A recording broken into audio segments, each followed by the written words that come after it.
બોલો મહારાજા. આપણા રાજ્યની અંદર આ ધંધો વેપાર આ બધું કેમ ઠપ થઈ ગયું છે? અરે મહારાજા, એની તો મને જાણ નથી.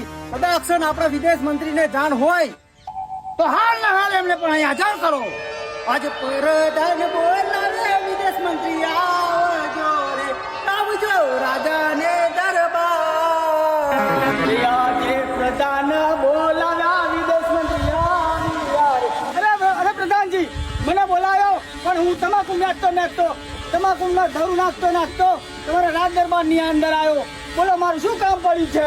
અરે વિદેશ મંત્રી, તમને બોલાવવાનું એ જ કારણ છે કે આ વ્યાપાર અને ધંધો કેમ ઠપ થઈ ગયો છે એની તમને જાણ ખરી? અરે પ્રધાનજી, આજની યુવા પેઢી દારૂના રવાણે ચડી ગઈ છે, જુગારના રવાણે ચડી ગઈ છે.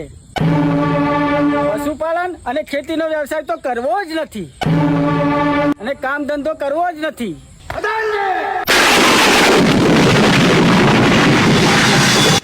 તો આ યુવા પેઢીને એમના હાલ ઉપર છોડી દો. તો હાળા ભીખ માંગતા